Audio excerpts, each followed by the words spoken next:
तो RCB fan के साथ हम लोग जुड़ चुके हैं अपना क्रिकेट यारी क्रिकेट कनेक्ट कॉर्नर का जुगलबंदी। और आज का टॉपिक ऑफ डिस्कशन है T20 वर्ल्ड कप का टीम अनाउंसमेंट। 2 दिन में T20 वर्ल्ड कप का टीम अनाउंसमेंट होगा मुंबई में कल। रोहित, अजीत अग्रकर और राहुल द्रविड़ का मीटिंग भी हो चुका है। तो क्या आप एक्सपेक्ट कर सकते हैं टीम होना चाहिए? हम लोग अपना पॉइंट ऑफ व्यू शेयर करेंगे, अपना टीम शेयर करेंगे। आपसे भी रिक्वेस्ट है कि आप ने अगर कुछ एनालाइज किया हो, कुछ टीम आपके दिमाग में हो तो कमेंट बॉक्स में जरूर बताइएगा। फिर वहां पे discussion we will be beginning. But RCB fan Siddharth, आपको क्या लगता है किस टीम से इंडियन टीम? अब 2 दिन में अनाउंसमेंट है, तो आरसीबी से ज्यादा आपको लोग एक्सपेक्ट कर रहे हैं जो आरसीबी शर्ट चमका रहे हैं, या फिर किस माइंडसेट से आप आए हैं यहाँ पे, क्या लग रहा है? नहीं, वैसा कुछ नहीं है कि मैंने वो कुछ सोच के पहना, मुझे जो मिला मैंने पहन लिया। हाँ, पर आरसीबी, आई थिंक आरसीबी के नाम से आपका दिमाग में एक ही प्लेयर का नाम आता है, बताने की जरूरत नहीं, किंग कोहली। और कल जिस तरीके का इनिंग्स उन्होंने खेला है, अपने so called haters, so called trollers को उन्होंने जवाब दिया है कि लोग मेरी स्पिन खेलने की चीजों पे बातें करते हैं, स्ट्राइक रेट पे बातें करते हैं। तो उन्होंने सबको को दिखाया है कि वो बैकफुट से कवर्स के ऊपर से छक्का, आई थिंक क्लासिक को ही मैंने देखा है रिसेंट टाइम्स, और किसी को देखा नहीं।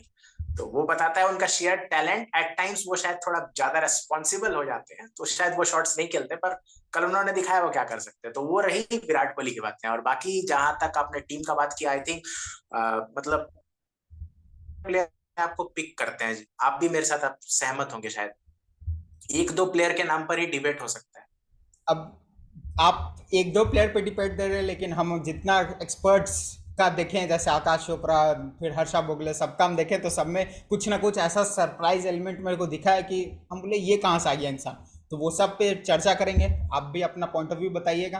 तो लेट्स स्टार्ट द डिस्कशन, क्योंकि आईपीएल तो एक साइड है, सब अपना अपना फ्रेंचाइज का फाइन है, लेकिन सबका फोकस तो एक ही है, इंडियन टीम और इंडियन टीम का T20 वर्ल्ड कप। प्लस अभी जिस माइंडसेट से बाकी सब टीमें खेल रही हैं, तो उसी चौड़ में उसी तरह तगड़ी टीम बनानी होगी इंडियन को। तो हमारे पर्सपेक्टिव से क्या होगा टीम, अब स्टार्ट करते हैं शुरुआत से। अगर देखा जाए तो एक प्लेयर तो जो टॉप आएंगे, रोहित शर्मा द कैप्टन, उनका सिलेक्शन तो ऑटोमेटिकली, क्योंकि वो कैप्टन है। अब हमारे पास दो ओपनर, अब वो दो ओपनर में आप एक विराट को रख रहे हैं, और फिर तीसरा कौन हो सकता है? मेरे हिसाब से ये यशस्वी जायसवाल है, या कोई और ऑप्शन आप देख रहे हैं सिद्धार्थ ओपनर में?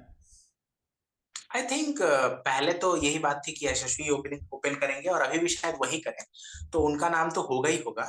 और विराट कोहली अपने आप को पिक करते ही हैं, तो फिर आपको फिर और कोई ओपनर की जरूरत नहीं है। तो ये तीन ही होंगे आपके ओपनर्स। तो हमारे और तीन। हाँ। बैकअप में अगर केएल राहुल का सिलेक्शन होता है, तो वो एक ऑप्शन आपको देते ही है।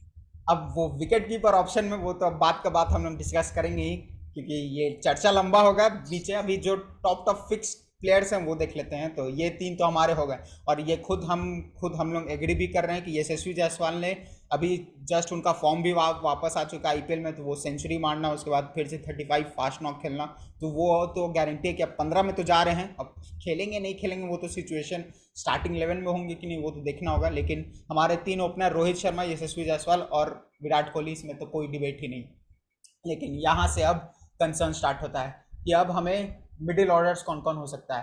तो सूर्या है ऑप्शन हमारे पास, रिंकू है, शिवम दुबे हैं, हार्दिक पांड्या तो ऑलराउंडर में आ जाएंगे, या फिर संजू सैमसन है यहाँ पे। तो और आप किसको और देख रहे हैं, या कोई सरप्राइज एंट्री? जैसे मेरा दिमाग में कभी चल रहा था कि हमें नीचे और प्लेयर की जरूरत है, तो क्या शशांक सिंह जो इतने अच्छे फॉर्म में, उनको एंट्री मिला जा सकता है? आपके हिसाब से और कौन दिख रहे हैं तीन? अगर तीन मिडिल ऑर्डर हमें चुनना हो, या दो मिडिल ऑर्डर, आपके हिसाब से कौन हो सकते हैं स्पेसिफिकली?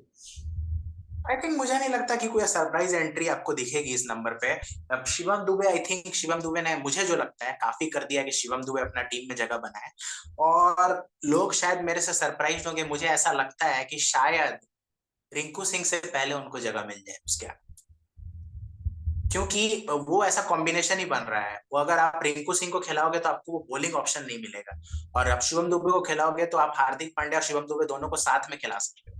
तो आपको एक बैटिंग में भी आपको एक डेप्थ मिल जाएगा, और साथ ही साथ आपको एक बॉलिंग ऑप्शन भी मिल जाएगा इन केस अगर आपको उनकी जरूरत पड़े, जो रिंकू सिंह आपको नहीं दे पाएंगे।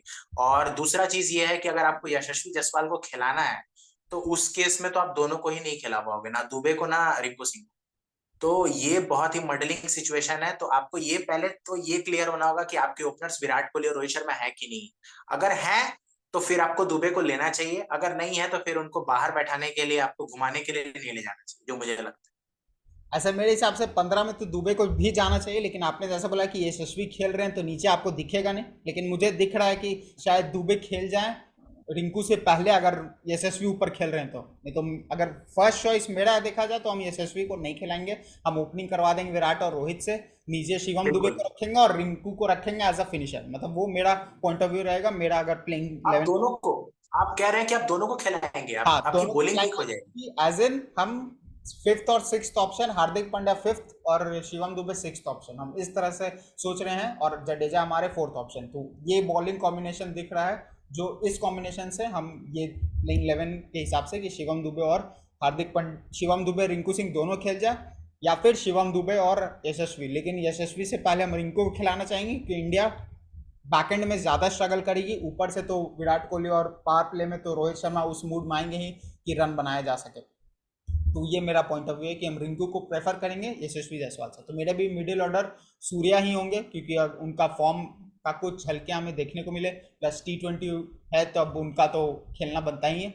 वहीं फिफ्थ पे शिवम दुबे ने इनफ कर दिया, रोहित शर्मा को उनके तरफ झुकाव भी जिस तरह से उन्होंने प्रेस कॉन्फ्रेंस में बताया है, प्लस आपके रिंकू सिंह हो गए, क्योंकि एट प्रेजेंट कोलकाता ने उन्हें बिल्कुल अच्छे से इस्तेमाल नहीं किया, जो कि इंडिया के लिए बहुत बड़ी बड़ी समसाइन है, क्योंकि उनको ज़्यादा बॉल्स नहीं मिले। लेकिन इंडियन टीम में जब वो थे तो इतने अच्छा इंपैक्टफुल परफॉर्मेंस दे चुके हैं कि आप रिंकू से आगे नहीं बढ़ना चाहिए। हर्षा बोगले ने भले अपने रिंकू सिंह को अपने 15 में नहीं रखा है, ये फैक्ट है, लेकिन फिर भी मेरे हिसाब से नहीं बढ़ना चाहिए, क्योंकि ही हैज़ डन इनफ। तो ये तो हमारे हो गए टॉप 6। अग्री करते हैं आप भी सिद्धार्थ? यही टॉप 6 है हमारे। कंप्लीटली। अब नेक्स्ट बढ़ा जाए तो हमारे अब बचते हैं दो विकेट कीपर। विकेट कीपर ही एक ऐसा स्पॉट था जहां पे सबसे ज्यादा डिबेट था कि कौन खेलने वाले कौन नहीं खेलने वाले, लेकिन अगर फ्रैंकली अभी पूछा जाए तो विकेट कीपर ही ऐसा स्पॉट है जिसमें एक स्पॉट गारंटी फिक्स होते हुए दिख रहा है हर एंगल से, और वो है ऋषभ पंत। क्योंकि ऋषभ पंत की एंट्री के बाद जिस तरह से उन्होंने डोमिनेट किया बॉलर्स को, पहले एक दो इनिंग्स में उन्हें सेटल होने का टाइम तो लगा, लेकिन जिस तरह से बाद में उन्होंने डोमिनेट किया है उसके बाद तो अब कोई क्वेश्चन ही नहीं रह जाता। तो अब दूसरे विकेट कीपर ले जाना चाहिए, नहीं ले जाना चाहिए, या फिर अगर ले जाएंगे तो कौन ले जाएंगे? सिद्धार्थ, आपके हिसाब से कौन है वो? आई थिंक अगर आप मेरे हिसाब से पूछेंगे तो फिर संजू सैमसन के अलावा कोई नाम और दिमाग में आना भी नहीं चाहिए। लेकिन आपको पता है कि अल्टीमेटली होगा क्या और किस तरीके से होगा, वो बताने की मुझे जरूरत नहीं है। मैं पिछले दिन पढ़ रहा था रिपोर्ट्स के अनुसार कि केएल राहुल शायद फर्स्ट चॉइस विकेट कीपर है, तो मुझे भी थोड़ा अजीब लगा, लेकिन अब मैं क्या ही बोलूं। ठीक है, अगर उनको ऐसा लगता है, उनको ऐसा लगता है कि केएल राहुल उनको वर्ल्ड कप जिता सकते हैं जैसे उन्होंने पहले भी जिताया है, अगर उनका सोच है तो वो ले जाए केएल राहुल को, एक बार और वर्ल्ड कप जीते। अगर ऐसा वो सोचते हैं तो ठीक है। केएल राहुल का एज अ प्लेयर मेरा कोई डाउट नहीं है। एज अ प्लेयर उनके मतलब उनके पोटेंशियल पे कोई डाउट नहीं है, उनके वो क्या लेकर आ सकते हैं वो उसमें कोई डाउट नहीं है, वो मैच विनर है इसमें भी कोई डाउट नहीं है। पर क्या आपके पास उनसे बेटर प्लेयर नहीं है, ये क्वेश्चन मार्क है। अगर है तो फिर उनको मौका दीजिए। और at this point of time really sorry to say, with due respect to KL Rahul, Sanju Samson मुझे उस पोजीशन के लिए बेटर ऑप्शन दिखते हैं। और ऋषभ पंत तो जैसे आपने कहा फर्स्ट विकेट कीपर है ही, जो ऐसे मुझे सेकंड लगता ऑप्शन में तो केएल राहुल और संजू सैमसन में से कोई भी चल जाए, तो एट प्रेजेंट मेरे हिसाब से वो बेंच पे तो गारंटी है कि अगर ऋषभ पंत कभी इंजर्ड हो गए है। या लेकिन कंकशन मेरा में, एक सवाल है, तब मेरे लेकिन हिसाब मेरा एक सवाल है, से। मेरा एक सवाल है आपसे। हाँ, आपको भी पता है कि अगर केएल राहुल 15 में होंगे तो फिर क्या होगा। तो अगर आपको केएल राहुल को ले जाना है और बेंच पे बैठाना है तो फिर उतने सीनियर प्लेयर को आप ऐसे नहीं कर सकते। केएल राहुल को अगर आप ले जा रहे हैं इसका मतलब आपको 11 में खिलाना है। अब वो किस माइंडसेट से जाते हैं, लेकिन पंत के आ जाने से वो केएल राहुल वाला वो डिबेट ऑलमोस्ट मेरे मेरे हिसाब से तो बैकएंड में दिख रहे हैं कि पंत, अगर वो हो जाता है कि पंत से पहले आप केएल राहुल को फर्स्ट 11 में जा रहे हैं, तो वो तो बहुत बड़ा नाइंसाफी होगा। और रोहित शर्मा को कोई और कैप्टन रहता है तो बात अलग रहता है, लेकिन रोहित शर्मा जिस तरह से आई हैव ऑब्जर्व कि वो बेस्ट डिसीजन नहीं लेंगे, तो मेरे हिसाब से ऋषभ पंत आपको प्लेइंग 11 में तो दिख रहे हैं। केएल राहुल एट प्रेजेंट तो 15 में भी जाते हुए मुझे नहीं दिख रहे हैं। सेकंड बैकअप ऑप्शन ले जाना ही सही बात है, तो उसमें ये संजू सैमसन दिखते हैं, ना कि केएल राहुल। तो अब लेट्स सी कि क्या टीम डिसाइड करती राहुल है। द्रविड़ बहुत पसंद करते हैं केएल राहुल को, राहुल द्रविड़ बहुत पसंद करते हैं केएल राहुल। अब लेट्स सी क्या होता है, अब 2 दिन बाद तो हमें पता चल ही जाएगा, लेकिन यहाँ अपना पर्सपेक्टिव ही दे सकते हैं। अब आगे बढ़ा जाए तो अब ऑलराउंडर ऑप्शन, ऑलराउंडर में अब ऑब्वियस डिफॉल्ट चॉइस हमारे पास दिखता है एक फास्ट बॉलर का। भले उनका परफॉर्मेंस कितना भी खराब हो, बैटिंग अभी तो परफॉर्म ज्यादा कर ही नहीं पा रहे, बॉलिंग में भी कोई उनका इम्पैक्ट नहीं है, लेकिन ये इम्पैक्ट रूल का आप इम्पैक्ट समझिए या इंडियन इकोसिस्टम का ऐसा इम्पैक्ट समझिए कि हमारे पास एक इकलौता ऑलराउंडिंग ऑप्शन है हार्दिक पांड्या, जिनको ले जाना ही होगा। तो वो एक ऑप्शन हो गया। अब एक स्पिन ऑलराउंडर में जडेजा, अक्षर पटेल, इसको आप देख रहे हैं जाते हुए। आई थिंक देखिए, मुझे लगता है कि हार्दिक पांड्या अभी भी आपके बहुत बड़े मैच विनर हैं, इररेस्पेक्टिव ऑफ उन्होंने जो भी परफॉर्म किया है। क्योंकि आपको हमेशा ये नहीं देखना चाहिए कि क्या स्टैट्स दिखा रहे हैं या फिर क्या परफॉर्मेंसेस है। आपको प्लेयर का पोटेंशियल को भी दिमाग में रख के सिलेक्शन करना पड़ता है। और ग्लोबल इवेंट्स में आपको याद होगा, with due respect to everybody else, लेकिन हार्दिक पांड्या ने इंपॉर्टेंट ओकेजन्स पे परफॉर्मेंसेस किए हैं। आपको याद होगा इंग्लैंड के साथ वो सेमीफाइनल वहां पे परफॉर्म किया। पाकिस्तान के खिलाफ ऑल्दो विराट कोहली ने एक एक्सेप्शनल इनिंग्स खेली, अपने दम पर जिताया, पर उनको सपोर्ट भी दिया था हार्दिक पांड्या ने नेक्स्ट गेम्स। तो वो सब चीज भूलना नहीं चाहिए। बताता है कि प्रेशर में कैसे वो परफॉर्म कर सकते हैं, उन्होंने किया हुआ है। बीन दैट डन दैट वाला बात आ। तो हार्दिक पांड्या के लिए लोग डिबेट जरूर कर रहे हैं, पर मैं हार्दिक पांड्या के लिए मुझे जो इशू मुझे दिख रहा है, आई मे बी रॉन्ग, मेरे को लगता है शायद उनका कॉन्फिडेंस इस पॉइंट ऑफ टाइम में थोड़ा गिरा हुआ है। कितने भी हंस के दिखा ले, कुछ भी दिखा ले, उनका कॉन्फिडेंस थोड़ा गिरा हुआ है। इसके चलते वो उनके बैटिंग से उनका बेस्ट नहीं निकल रहा है। नहीं तो हार्दिक पांड्या के पास जो पोटेंशियल है वो ऑन अ गिवन डे किसी भी बॉलिंग अटैक वो खत्म कर सकते हैं। अभी भी मैं ये कह रहा हूँ, इतने फेलियर्स के बाद भी तो उनके पास वो पोटेंशियल है और वो कर सकते हैं। और जहां तक दूसरे ऑलराउंडर का बात है, आई थिंक हार्दिक पांड्या को अभी मुंबई इंडियंस का प्रेशर, वो कैप्टनसी प्रेशर ज्यादा भाव खा रहा है, बिल्कुल प्लस बाहर से जो उन्हें बिल्कुल बोइंग मिल रहे हैं, तो उसके कारण में भी और बिल्कुल निखर जाए जब रोहित शर्मा की कैप्टनसी के अंदर आए तो बिल्कुल। भी हो सकता है। हाँ, स्पिनर्स के बारे में आप बता रहे थे। और दूसरे ऑलराउंडर का जहां तक बात है, एक इंसान को लेकर मैं बहुत चिंतित हूँ। और मैंने जो जो बातें हार्दिक पांड्या के लिए कही, वो सेम बातें मैं उनके लिए नहीं कह सकता, unfortunately at this point of time. मैं ये नहीं कह सकता कि Ravindra Jadeja on a given day आपको एक मैच जिता सकते हैं जो आप नहीं जीत रहे हो, क्योंकि वो बैटिंग में उनका वो चीज नहीं दिख रहा है। अनफॉर्चुनेटली बोलते हुए मुझे अजीब लग रहा है। हार्दिक पांड्या परफॉर्म नहीं कर रहा है, पर उनको देख के फिर भी लगता है कि he can do on a given day. पर रविंद्र जडेजा, आई थिंक मुझे लगता है ऑन अ बेस्ट डे भी आपको शायद वो मैच नहीं निकाल के दे जो आप नहीं जीत सकते हो। On a best day I am talking about, ये बहुत ही अनफॉर्चुनेट चीज है। Overall package no doubt Ravindra Jadeja आपके टीम में होंगे और शायद होने चाहिए, आई हैव माय डाउट्स। लेकिन अगर आप सिर्फ बैटिंग को लेकर बात कर रहे हो तो I think number 7 Ravindra Jadeja इस फॉर्म में किसी भी टीम में नंबर 7 नहीं होना चाहिए, जो मुझे लगता है। पर अनफॉर्चुनेटली वही रहेंगे क्योंकि आपके पास ऑप्शंस की कमी है। और जहां तक अक्षर पटेल की बात है, आई थिंक अक्षर पटेल मतलब बहुत ज्यादा डिफरेंस नहीं है रविंद्र जडेजा अक्षर पटेल में। अक्षर पटेल शायद थोड़े बेटर बैट्समैन हो सकते हैं in terms of hitting at this point of time, पर बॉलिंग में फिर आपको जडेजा को एज देना पड़ेगा, तो बहुत डिफिकल्ट चॉइस होगा। दोनों तो नहीं जा रहे हैं, दोनों जाएंगे तो फिर आप एक विकेट कीपर कम करना पड़ेगा या फास्ट बॉलर कम करना पड़ेगा।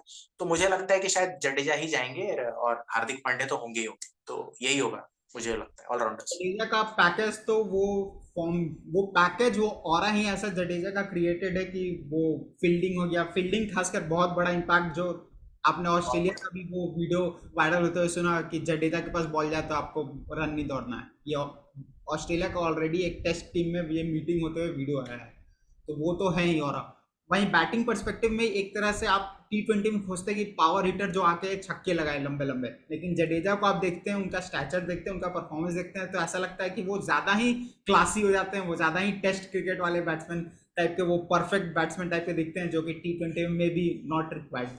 तो उस हिसाब से वो, वहीं अक्षर पटेल ने इनफ परफॉर्मेंस दे चुका है कि उनको कंसिडर किया जाए, लेकिन जडेजा के होते हुए, वो पैकेज के होते हुए अक्षर की तरफ देख पाना टीम मैनेजमेंट की तरफ से मेरे हिसाब से तो मुश्किल दिख रहा है।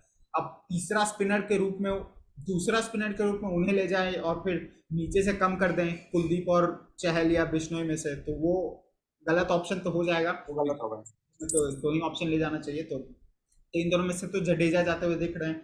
ये हमारे हो गए कितना, 3 3 6 2 8 2 10 प्लेयर्स हम लोग कंप्लीट कर चुके हैं ऑलरेडी।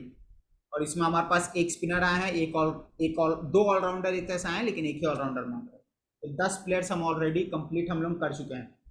अब आते हैं हमारे टॉप स्पिनर्स पे, क्योंकि वेस्ट इंडीज है, न्यूयॉर्क हम लोग को दिखेगा, नया स्टेडियम दिखेगा, खासकर इंडिया का मैचेस सुबह में हो रहे हैं, इंडिया का टाइमिंग से मैच करने के लिए, ताकि ज़्यादा व्यूअरशिप आए। तो इंडिया का मैचेस सुबह में हो रहे हैं वहाँ के टाइम के हिसाब से, तो उस हिसाब से ज़्यादा ड्यू भी आपको नहीं दिखेगा। तो स्पिनर यहाँ पे बहुत ज़्यादा इंपॉर्टेंट रोल प्ले करने वाले हैं। अब उस हिसाब से अब कौन दो ऐसे स्पिनर होने चाहिए जो जाने चाहिए? कुलदीप यादव, रवि बिश्नोई, युजवेंद्र चहल ने क्या इतना इम्पैक्ट ऑलरेडी आईपीएल में डाल चुका है कि उन्हें जाना चाहिए, या कोई और अनदर मिस्ट्री स्पिनर आपको दिख रहा है कि जाते हुए, या क्या ऑप्शंस आपको दिख रहे हैं कि और दो स्पिनर्स कौन ऐड हो सकते हैं इसमें? देखिए, होने का कुछ भी हो, ये लोग वही करेंगे जो इनको सही लगता है, और शायद वो करना भी चाहिए। अगर आपको लगता है किसी में फेथ, तो आपको वही करना चाहिए। पर मुझे बाहर से जो दिखता है, आई थिंक कुलदीप तो होंगे ही होंगे, और आपको यूजी चहल को ले जाना चाहिए, बिश्नोई को नहीं। अनफॉर्चुनेटली बिश्नोई कोई कम स्पिनर नहीं हो जाते अगर नहीं जाते तो। पर मुझे लगता है कि शायद Yuzi Chahal on a spinning track, या फिर जो ट्रैक पे उतना मदद ना भी हो, वो बैट्समैन को एंटाइज करके फ्लाइट में बीट करना, और थोड़े बैट्समैन के साथ चालाकी से बॉलिंग करना, चतुर चहल भी उन्हें कहते हैं। तो उस तरीके से बॉल को खींच लेना, पेस बहुत कम देना बैट्समैन को। Modern day T twenty cricket में लोग थोड़ा पेस चाहते हैं, वो पेस को खींच लेना, और बॉलर्स को उतना नहीं, बैट्समैन को उतना नहीं देना। ये सब चीज शायद यूजी चहल बहुत क्लेवरली कर पाएंगे, और बिश्नोई शायद थोड़ा एक्स्ट्रा पेस देते हैं बैट्समैन को, जो आजकल के बैट्समैन चाहते हैं। और वो मतलब वन डायमेंशनल भी हैं, खाली गुगली ही ज्यादा मारते हैं, तो एक तरह से वो ऑफ स्पिनर का ही काम करेंगे। तो उस केस में मुझे लगता है कि शायद थोड़ा सा चहल को एज देना चाहिए।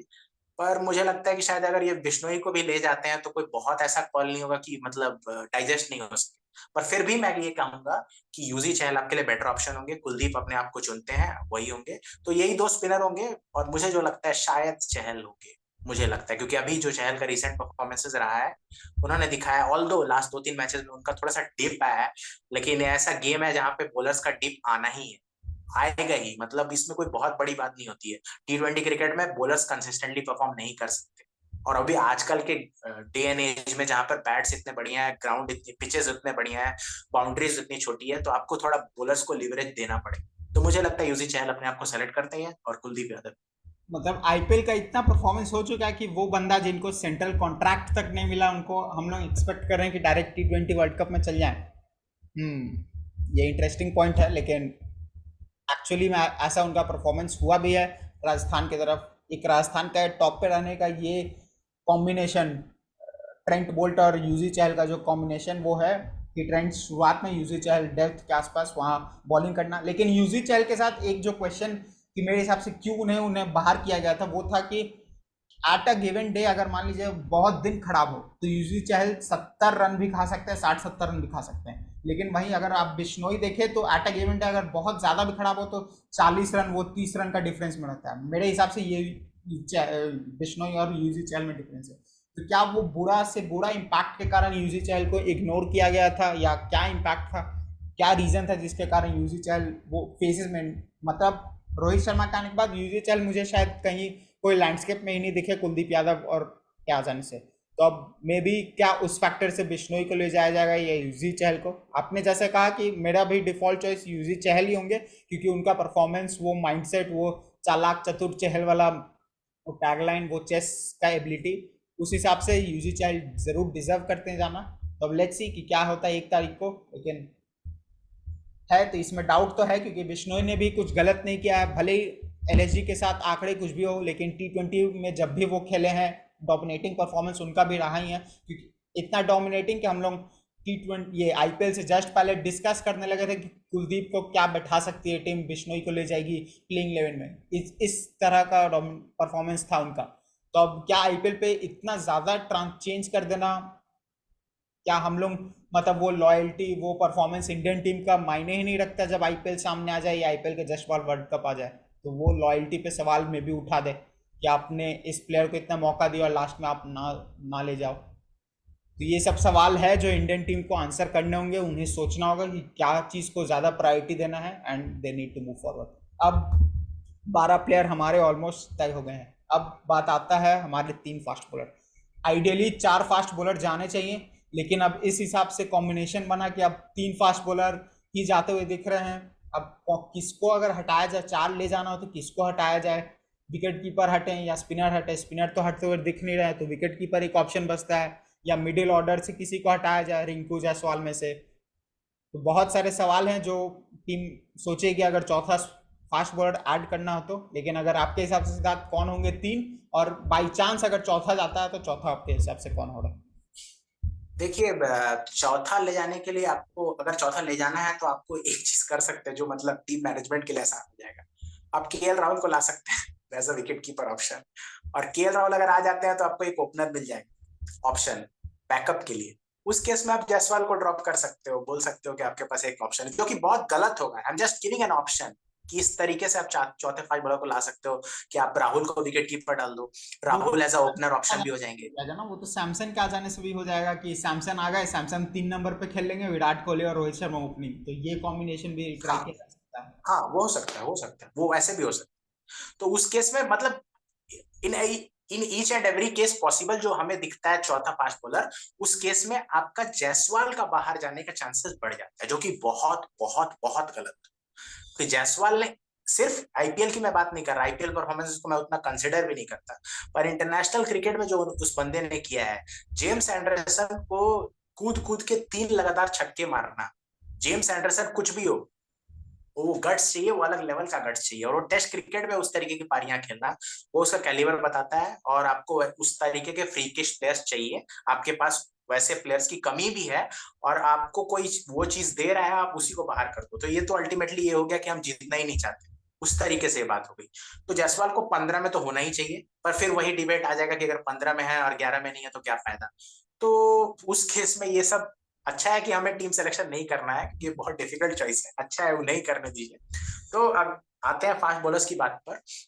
तो फास्ट बॉलर्स आई थिंक, मुझे लगता है कि बुमराह होंगे ही होंगे, उनके नाम पर किसी को सवाल नहीं है, शायद उनका रोहित शर्मा के बाद अगला नाम उन्हीं का होगा इस टीम शीट में, तो वो होंगे होंगे। उसके बाद सिराज का परफॉर्मेंसेस अप एंड डाउन हुआ है, पर मुझे लगता है उनको भी होना चाहिए, क्योंकि ओवरऑल उनका बॉलिंग भी बहुत अच्छा रहा है। आईपीएल को एक्सक्लूड कर दीजिए, ऐसे ओवरऑल देखिए तो ठीक है, उन्हें रहना होना चाहिए। और तीसरे fast bowler left arm option आपके पास अर्शदीप सिंह है, उन्होंने पैचेस में अच्छे परफॉर्म किया है। नटराजन ने अच्छा परफॉर्म किया है पैचेस में।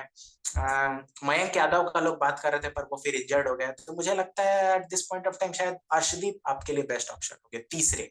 और अगर आप चौथे की बात करते हैं, तो एक मैं वाइल्ड कार्ड चीज पिक करूंगा, आप मेरे से शायद सहमत हो ना हो, पर मुझे लगता है कि शायद संदीप शर्मा को देखना चाहिए। संदीप शर्मा शुरू में थोड़ा सा बॉल को हिला सकते हैं, नीचे में उनके पास वो कटर्स वगैरह भी हैं रोकने के लिए, और वेस्ट इंडीज के सरफेस पे वो बंदा हमेशा परफॉर्म करता है, बहुत ही अंडररेटेड बॉलर है। उसका आप स्टैट्स देखेंगे तो ऑलमोस्ट बुमराह से सिमिलर स्टैट्स है आईपीएल की बात कर रहा, लेकिन उसके बाद भी मतलब ओवरऑल स्टैट्स की मैं बात कर रहा, अगर नंबर ऑफ विकेट्स देखेंगे, नंबर ऑफ इनिंग्स देखेंगे, तो ऑलमोस्ट आइडेंटिकल है बुमराह से, एक टाइम पे आइडेंटिकल थे, आज से 1-2 साल पहले मैंने जो देखा। तो वैसे बॉलर को आपने कभी बैक नहीं किया, और अभी आपको वो ऑप्शन दे रहा है, शुरू में विकेट लेते हैं, स्विंग करते हैं दोनों तरफ, आपके पास कोई ऐसा बॉलर नहीं है जो दोनों तरफ स्विंग करे। भुवनेश्वर कुमार वो काम किया करते थे, और अभी आपके पास नीचे में वो एक मतलब डेथ में भी एक ऑप्शन दे देंगे बुमराह के साथ, और अर्शदीप है ही, तो आपका एक लीथल कॉम्बिनेशन बन जाएगा युजी चहल और कुलदीप यादव के साथ। तो मुझे लगता है कि उनको भी देखना चाहिए, अगर चौथा ले जा रहे हैं, अगर 3 ही ले जा रहे हैं तो फिर उनका चांस नहीं बनेगा। आपने एक तरह से हर्षा भोगले ने क्यों संदीप शर्मा को सिलेक्ट किया उसका विवरण अच्छे से दे दिया कि उनका स्टार्ट्स देख के, अभी खासकर उनका फॉर्म देख के, अभी जिस तरह से उन्होंने 5 विकेट लिए, और अभी जिस तरह से उनका शुरुआत में और डेप्थ में राजस्थान के लिए परफॉर्मेंस हो रहा, तो हर्षदीप, ये संदीप शर्मा एक आउटसाइड ऑप्शन बनते हैं मेरे हिसाब से। हम नहीं देख रहे उनको 15, या अगर चौथा भी ले जाना हो तो संदीप शर्मा हम नहीं देख रहे, मेरा बस पर्सपेक्टिव है, अब अलग हो सकता है जैसे आपने भी बोला। तो मेरे हिसाब से बुमराह तो वो टिक टिक ऐसे पहले मार देना चाहिए, रोहित शर्मा, बुमराह, विराट कोहली, ऐसे 1 2 3 ऐसे टिक मार दो, उसके बाद आगे बढ़ो। सूर्य कुमार यादव। वहीं सूर्य कुमार यादव आपने भी जैसे बोला, लेकिन आपने फिर यशस्वी जायसवाल का बोला था ना ऊपर से हटाने के लिए, तो मे भी कहीं हम लोग रिंकू का बलि ना चढ़ जाए अगर चौथा फास्ट बॉलर ले जाना हो, क्योंकि रिंकू को कलकत्ता बिल्कुल भी इस्तेमाल नहीं कर रही, और वहाँ पे बलि चढ़ना आसान हो जाता है, क्योंकि जब आपके पास फ्रंट में नंबर्स ना दिखे, आईपीएल कोई भी उठा के देखेगा तो बोलेगा कोई तो नंबर ही नहीं है, कुछ किया ही नहीं है काम, लेकिन वो इम्पैक्ट भूल जाते हैं जो जस्ट पहले आईपीएल से रिंकू सिंह ने किया है। वो मैच अफगानिस्तान के साथ जो था, जिसमें रोहित शर्मा और रिंकू ने वो पार्टनरशिप लगाई, जहाँ पे रिंकू शुरुआत में ऐसा पोजीशन था जहाँ पे सिंगल डबल्स खेलना था तो वो भी रोल निभा पाए, प्लस लास्ट में हिटिंग भी करना था वो भी रोल, तो रिंकू सिंह को फिर हटा देना वो भी गलत हो जाएगा, यशस्वी जायसवाल से ज़्यादा मेरे हिसाब से इधर गलत हो जाएगा। तो अगर 3 ही फास्ट बॉलर जाना तो बुमराह तो हो गए, लेकिन सेकंड नाम आपने सिराज बोला, हम सेकंड नाम अर्शदीप रखेंगे, क्योंकि वो लेफ्ट मतलब प्लेइंग 11 में भी रखेंगे, अगर हमें सिर्फ 2 ही खिलाना हो तब अर्शदीप हमारे सेकंड फास्ट बॉलर जो लेफ्ट आर्म ऑप्शन आपको दिखता है। डेप्थ में आपको बॉलिंग करते हुए दिख जाएंगे। शुरुआत में मे भी ऑप्शन आपको जरूरत ना पड़े, अगर बुमराह और हार्दिक पांड्या दोनों खेल रहे हो तो दोनों शुरुआत कर सकते हैं, फिर तीसरे चौथे में आपके स्पिनर्स आ जाएंगे कुलदीप यादव या जडेजा में से, तो उस हिसाब से ये कॉम्बिनेशन होते हुए दिख रहा है। अर्शदीप भी चाहे तो शुरुआत में एक और डाल सकते हैं, तो सेकंड बॉलिंग ऑप्शन हम अर्शदीप को देख रहे हैं। अब थर्ड में क्वेश्चन मार्क जरूर आता है कि सिराज क्या कंसिडर उनको करना चाहिए, क्योंकि इंडिया की तरफ से तो अच्छा परफॉर्मेंस था, लेकिन अब आईपीएल में उनका डाउन परफॉर्मेंस, लेकिन वो लॉयल्टी का बात आ जाता है कि नेशन फर्स्ट, तो नेशन फर्स्ट में तो उनका परफॉर्मेंस अच्छा है ही, तो सिराज भी मेरे 15 में आएंगे। वहीं चौथे फास्ट बॉलर संदीप शर्मा की जगह हम मयंक यादव देखेंगे, क्योंकि मयंक यादव अभी फिट होते हुए दिख रहे हैं, जैसा एलएसजी ने भी बताया था कि 1-2 मैच में वो एंट्री कर जाएंगे, तो वो इम्पैक्टफुल, मतलब वो बस वो इमेजिन करना, वो इम्पैक्टफुल परफॉर्मेंस में भी उनको कंसिडर किया जा सके, लेकिन फिर वही डबल एज स्वॉर्ड हो जाएगा कि जितना पेस से आप बॉल फेंकोगे उतना पेस से आपका बाहर भी जाएगा। 2 ही मैच में हमने देखा उन्हें लाइन लेंथ पे बॉल डालते हो, और उतना ज़्यादा वो एक्सपोजर, वो एक्सपीरियंस भी नहीं है मयंक यादव, वो डाउटफुलनेस भी आना तय है। लेकिन अगर 15 में तो 3 ही फास्ट बॉलर दिख रहे हैं, लेकिन अब लेट्स सी कि किस तरफ इंडियन टीम सोचती है जाते हुए। तो हमारे 15 डिस्कशन से जितना हमारा निकला सिद्धार्थ, लेट्स डिस्कस फाइनल 15 का क्या अनाउंस है। आप अपना 15 बता दीजिए, हम अपना 15 लास्ट फाइनल करते हैं। ठीक है, तो मेरा मेरा 15 इस प्रकार से होगा, अगर आप नोट डाउन करना चाहते हैं तो कर सकते हैं। हाँ। तो उस तरीके से मेरा 15 होगा विराट कोहली और रोहित शर्मा ओपनर्स। 1 डाउन होंगे आपके सूर्य कुमार यादव, सॉरी 1 डाउन मैं नहीं बोल रहा, उस नंबर में नहीं बोल रहा, क्योंकि मुझे यशस्वी को भी लेना है, तो मैं नंबर वाइज नहीं जा रहा, मैं 15 के हिसाब से जा रहा लेट्स 15 तो हम लोग डिस्कस कर लिए, लेट्स क्रिएट प्लेइंग 11, वो ज्यादा बेटर आगे बढ़ेगा। हूँ। अच्छा, प्लेइंग 11। प्लेइंग 11 तो प्लेइंग 11 आपका विराट कोहली, रोहित शर्मा। पहला मैच हो रहा, अब पहला मैच किसी से भी हम लोग पाकिस्तान वाला जो मैच है उसके लिए हम लोग प्लेइंग 11 बना रहे हैं, इस हिसाब से ये सोच के लेट्स बिगिन। ठीक है, तो मेरा प्लेइंग 11 होगा विराट कोहली, रोहित शर्मा ओपनर्स। 1 डाउन आपके आएंगे सूर्य कुमार यादव। ऑलमोस्ट मैं ये भी चाहता हूँ कि नंबर 3 आपके ऋषभ पंत भी हो सकते हैं, आप 3-4 ये दोनों में स्वैप कर लीजिए, जैसा सिचुएशन हो उस हिसाब से, अगर आपको लेफ्टी राइटी कॉम्बिनेशन रखना है उस हिसाब से आप कर सकते हैं। तो ऋषभ पंत को आप 4 खिला सकते हैं, 3 खिला सकते हैं, सूर्य को 3 खिला सकते हैं, 4 खिला सकते हैं, आप स्वैप कर लीजिए आपस में। नंबर 5 मेरे होंगे शिवम दुबे, जो कि मुझे बहुत मुश्किल से रखना पड़ रहा है, क्योंकि मैं दिल पे हाथ रख के मुझे बहुत ये मतलब कड़ा फैसला लेना पड़ रहा है, मैं रिंकू सिंह को ड्रॉप करूंगा आगे। तो शिवम दुबे आपके नंबर 5 हो गए। नंबर 6 आपके हार्दिक पांड्या हो गए। नंबर 7 आपके होंगे रविंद्र जडेजा। नंबर 8 आपके हो गए कुलदीप यादव। नंबर 9 आपके हो गए यूजी चहल। नंबर 10 हो गए आपके जसप्रीत बुमराह। और नंबर 11 हो गए आपके अर्शदीप सिंह। और अगर आपको युजवेंद्र, अगर आपको लगता है कि पिच में उतनी मदद मतलब स्पिनर्स के लिए नहीं है, तो आप यूजी चहल को ड्रॉप करके ये सिराज को खेला सकते हैं। मतलब लेकिन पहला प्रेफरेंस आपका यूजी चहल, मतलब आप 3 स्पिनर खेलते हुए देख रहे हैं एक मैच में। हाँ, अगर स्लो पिच है तो, अगर स्लो पिच है तो। हाँ, ये क्योंकि तीसरा ऑप्शन आपको ये शिवम दुबे और हार्दिक पांड्या भी स्लो बॉल से दे पाएंगे। हार्दिक पांड्या का 4 ओवर डाल रहे तो शिवम दुबे की जरूरत भी नहीं है, तो उस केस में आपको मिल सकता है। ये प्लेइंग 11 सिद्धार्थ का आपने सुना। अब मेरे हिसाब से कुछ चेंजेस तो हैं, क्योंकि हम एग्री नहीं कर रहे हैं वो एक ऑप्शन जो आपने स्किप किया उस हिसाब से। तो मेरा प्लेइंग 11, हम यशस्वी को रखना भी चाह रहे हैं लेकिन नहीं रख पा रहे हैं, फ्रैंकली नहीं रख पा रहे हैं यशस्वी को, कितना भी इम्पैक्टफुल परफॉर्मेंस हो, लेकिन यशस्वी को रख पाना ऑलमोस्ट डिफिकल्ट हो रहा है। हम आईपीएल से पहले भी टीम बनाए थे तो यही डिस्कस किए थे कि रिंकू और यशस्वी बहुत ज्यादा मुश्किल मेरे को दिख रहा है एक टीम में खेलते हुए, क्योंकि अगर वो हो जाता है तो हमारे पास पांचवा जो बॉलिंग ऑप्शन वो सिर्फ हार्दिक पांड्या बचते हैं, जो कि बहुत बड़ा गैम्बल हो जाएगा, बहुत बड़ा रिस्क हो जाएगा ऐसा ले जाने की, उसके अलावा कुछ ऑप्शन ही नहीं बचे। लेकिन एक और यूट्यूबर को हम सुन रहे थे कि क्या हम लोग रिंकू और यशस्वी जायसवाल को बोले बॉलिंग करो, लेकिन वो तो गैम्बल का भी महाबाप हो जाएगा, तो इतना नहीं जाना हमें। और मेरा एक और सवाल है, क्या केएल राहुल नहीं खेल सकते यार?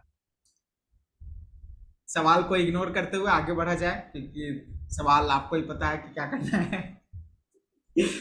नेक्स्ट, अब प्लेइंग 11 अगर हम अपना बड़ा बनाए तो शुरुआत मेरे हिसाब से भी रोहित शर्मा और विराट कोहली। विराट कोहली ओपनर ही ज्यादा बेटर लगेंगे, क्योंकि 6 ओवर के बाद भले उन्होंने कल बहुत ज्यादा क्रिटिसिज्म को जवाब दिया कि मैं खेल सकता हूँ स्पिनर को, वो हिटिंग पावर दिखा सकता हूँ, लेकिन वो बोलना और प्रैक्टिकलिटी में देखना वो नंबर्स मैच नहीं हो रहे। भले हम लोगों को रिस्पॉन्सिबिलिटी वो ज्यादा लेने लग रहे हैं, वो भी पॉसिबिलिटी हो सकता है, लेकिन ये भी हो सकता है कि हमारे सिंस वेस्ट इंडीज और वहां पे मैच है जहां पे बॉल स्पिन होगा, टर्न होगा, तो आप विराट कोहली को तीसरे नंबर पर भी देख सकते हैं जहां यशस्वी जायसवाल ऊपर कर ओपन कर जाए, क्योंकि वहां पे आपको ये हो सकता है कि जो हमने आईपीएल में 250 200 प्लस स्कोर देखा है, वहीं वेस्ट इंडीज में 160 180 का भी स्कोर हो, और अगर वो स्कोर रहा तो विराट कोहली उसमें मास्टर है, स्पेशली अगर बैटिंग सेकंड हो तो। बैटिंग सेकंड में तो विराट कोहली डायरेक्टली वहां नाम लिख देना चाहिए, टिक कर देना चाहिए, लेकिन बैटिंग फर्स्ट में ही हम वहां पे डाउट आ जाता है, तो जिससे उनके शक हो रहा है। लेकिन ओपनर हम रोहित शर्मा और उन्हीं को रखे हैं, विराट कोहली को। तीसरा ऑप्शन जो आपने सूर्य और उसमें डाउट, ये सूर्य और पंत को स्वैप किया, तो मेरे हिसाब से भी पंत ही होने चाहिए जो तीसरे नंबर पे, क्योंकि वो फ्लेयर वहां पे आ जाता है, राइटी दोनों ऊपर हैं तो वो लेफ्टी का भी फ्लेयर है, प्लस पंत उस स्टाइल में भी खेल सकते हैं। मे बी अगर ऊपर जल्दी विकेट गिर चुका है तो पंत का ऊपर ले जाना, वहां उनको बाउंड्री भी, प्लेयर जब आगे रहेंगे तो वो स्पेस भी मिलेगा। फिर इससे ये भी होगा कि सूर्या जल्द से जल्द एक्सपोज नहीं होंगे, क्योंकि एज अ इम्पैक्ट अगर पूरा देखा जाए प्लेइंग 11 का, तो सूर्या हमारे एक्स फैक्टर जरूर है, भले उनका परफॉर्मेंस अभी कुछ भी हो, लेकिन सूर्या सबसे बड़े एक्स फैक्टर है मेरे हिसाब से, तो इसलिए चौथे नंबर पे एक्स फैक्टर हमारे सूर्या हो गए। वहीं पांचवें नंबर पे शिवम दुबे, और Shivam Dube not as a only batsman but एक दो ओवर बॉलिंग के लिए भी, क्योंकि वो बॉलिंग ऑप्शन वहां पे दिख रहा है। फिर एक थॉट प्रोसेस आता है कि शिवम दुबे को इतना नीचे 4 नंबर पे ज्यादा वो इम्पैक्टफुल नहीं रहेगा, क्योंकि हम लोग को स्पिनर्स ज्यादा चाहिए, और आप जैसे ही 5 इमेजिन करते हो वो 12वां 13वां ओवर से आ जाता है, जहां पे फास्ट बॉलर फिर से वापस एंट्री करने लगते हैं, स्पिनर का वो खत्म होते हुए दिखता है। तो वहां पे हल्का चेंजेस हो सकता है कि अगर स्पिनर ज्यादा ऑपरेट कर रहे हैं तो वहां पे मे बी शिवम दुबे को ऊपर भी भेजा जा सकता है, लेकिन फिर सूर्या को और नीचे तो आप भेजोगे नहीं। जरूर सिलेक्टर्स का माथा में दर्द तो है, इसलिए बोलते हैं कि क्रिकेट इतना आसान जॉब है नहीं, तो आप भी कुछ कमेंट करते हैं तो सोच समझ के किया कीजिए। वहीं फिफ्थ में शिवम दुबे हो गए हमारे। सिक्स, अब आपने रिंकू सिंह को बैठा दिया, लेकिन मेरे हिसाब से रिंकू सिंह खेल रहे हैं, तो हम फिर सिक्स में हार्दिक पांड्या हो गए, और सेवेंथ में रिंकू सिंह को हम देख रहे हैं, क्योंकि वो नंबर 7, नंबर 7 में रिंकू हम सिंह को आप नंबर 7 पे खिलाओगे? मे बी हम इंटरेस्टिंग। और सिक्स ऑप्शन हम हार्दिक पांड्या और शिवम दुबे का देख रहे हैं, कि वो फिफ्थ बॉलिंग ऑप्शन जो हम लोग का कंप्लीट करना है, तो वो दोनों ही कंप्लीट करेंगे एज एक्स्ट्रा ऑप्शन। तो हार्दिक पांड्या हो गए वहां पे नेक्स्ट, उसके बाद हमारे रिंकू सिंह हो गए 7वें पे, उसके बाद रविंद्र जडेजा 8वें नंबर पे। तो 8 तक प्रॉपर हिटर, प्रॉपर बैटिंग, आप स्टार्ट से पावर चार्ज कर सकते हैं, क्योंकि 7 तक आ गया तो बैटिंग थोड़ी थिन लगने लगती है, क्योंकि उसके नीचे हमारे पास बॉलर्स जो हैं वो बैटिंग नहीं करते, जैसे बुमराह हो गए, अर्शदीप हो गए, सिराज हो गए, कुलदीप हो गए, कोई भी उतना बैटिंग का वो इम्पैक्टफुल परफॉर्मेंस दिखता नहीं है। इसलिए 8 तक हम बैटिंग वो सिक्योरिटी चाह रहे हैं, क्योंकि ज्यादातर हमने नॉकआउट में भी देखा है कि इंडिया की बैटिंग ज्यादा कोलैप्स करती है, ना कि ज्यादा बॉलिंग, बैटिंग वो परफॉर्मेंस नहीं दे पाती है, तो इसलिए वो कुशन भी वहां पे मिल जा रहा है, प्लस वो इम्पैक्टफुल परफॉर्मेंस का वो इम्पैक्टफुल प्लेयर भी आ जा रहा है रिंकू सिंह के रूप में। तो 8वें नंबर पे रविंद्र जडेजा हो गए, देन जसप्रीत बुमराह 9वें पे, और वहीं लेफ्टी में सिराज, लेफ्टी में 10वें पे हम अर्शदीप को लेंगे। अब 11वां ऑप्शन कुलदीप यादव हम देख रहे हैं जो एंट्री करते हुए। हम सिराज, चहल, कुछ भी कंडीशन हो, स्टार्टिंग प्लेइंग 11 में तो नहीं देख रहे हैं। मे बी अगर बैटिंग थोड़ा शॉर्ट करना हो, वो डाउटफुल वहां पे हो, तब फिर ऊपर से रिंकू सिंह या शिवम दुबे को हटा के आप एंट्री करवा सकते हैं अपने दूसरे स्पिनर या फास्ट बॉलर का। तो मेरा प्लेइंग 11 ये होता है। कुछ व्यूज आपका सिद्धार्थ, या आगे बढ़ेगा? आई थिंक मैं सॉरी टू डिसएग्री, लेकिन मैं थोड़ा सा डिफर करूंगा आपके साथ। नंबर 7 पे रिंकू सिंह को, मतलब आपने अभी थोड़ा देर पहले कहा कि कोलकाता उन्हें सही से यूटिलाइज नहीं कर रही, तो मैं आपके पॉइंट को ही कैरी फॉरवर्ड कर रहा हूँ और बोल रहा हूँ कि अगर आपको ऐसा लगता है कि वो यूटिलाइज नहीं कर रहे, तो आप फिर इंडियन टीम को ये थॉट प्रोसेस क्यों दे रहे हो कि तुम भी मत करो यूटिलाइज सही से? रिंकू सिंह का वो, यहाँ पे तो कोलकाता उन्हें चांस नहीं दे रही, हम इंडियन पर्सपेक्टिव से बोल रहे हैं कि उन्हें बॉल्स ही फेस करने को नहीं मिल रहा है, लेकिन वो इम्पैक्टफुल परफॉर्मेंस, क्योंकि हम हार्दिक को 7 पे कर नहीं सकते, हार्दिक का भी कुछ भी परफॉर्मेंस वो उस तरह परफॉर्म कर नहीं रहा है। अब फिर वो स्वैप बनता है कि आप शिवम दुबे को नीचे कर दे 6ठे नंबर पे, फिर शिवम दुबे का वो स्पिनरिंग वाला बीस्ट मोड एक्टिवेट नहीं हो ये पाएगा, तो फिर वहाँ डाउटफुल है। हाँ। नहीं तो फिर शिवम दुबे को अगर आप खिला रहे हैं तो फिर उसके बाद आपको गारंटी नहीं है, शिवम दुबे बॉलिंग तो कर नहीं रहे, अगर उन्होंने बॉल नहीं डाला और हार्दिक पांड्या भी इनकेस अगर बॉलिंग नहीं डालते, अगर वो बोलते हैं नहीं डाल रहे, तो फिर आप क्या करोगे? अगर अब इनकेस अब इतना इनकेस आ गया, तब तो फिर मुझे तब तो हम शिवम दुबे को ड्रॉप कर देंगे, क्योंकि वो बॉलिंग कर नहीं रहे हैं, तो हम ज्यादा प्रेफर रिंकू सिंह को करेंगे ओवर। मतलब मतलब Hardik Pandya at any cost खेल रहे हैं, बॉलिंग करे चाहे नहीं करे। हाँ, पहले शुरुआत में तो खेल रहे हैं, क्योंकि उस तरह का शुरुआत में तो खेल रहे हैं कि मे भी ऑप्शन दिख जाए, बॉलिंग करे चाहे ना करे। लेकिन शिवम दुबे और रिंकू में, अगर शिवम बॉलिंग नहीं कर रहे हैं, तब शिवम दुबे को टाटा बाय बाय, रिंकू को एंट्री करवाना, क्योंकि वो रिंकू का इम्पैक्टफुल परफॉर्मेंस, वो इमेज मेरे हिसाब से वो बना हुआ है, उन्हें होना चाहिए, वो परफॉर्मेंस भी उन्होंने दिया है कि उन्हें होना चाहिए। अब यहाँ आपने सवाल तो सही पूछा कि हार्दिक पांड्या अगर बॉलिंग नहीं कर रहे हैं तब एंट्री हम खिलाएंगे, तब भी जैसा आपने बोला था प्रेशर सिचुएशन में, क्योंकि पाकिस्तान वाला हो गया, वहां हो गया, तो वो माइंडसेट, वो एक्सपीरियंस चाहिए कि प्रेशर सिचुएशन में इंसान आके खेल सके। इसलिए हार्दिक पांड्या मेरे प्लेइंग 11 में तो है, स्टार्टिंग प्लेइंग 11 में है।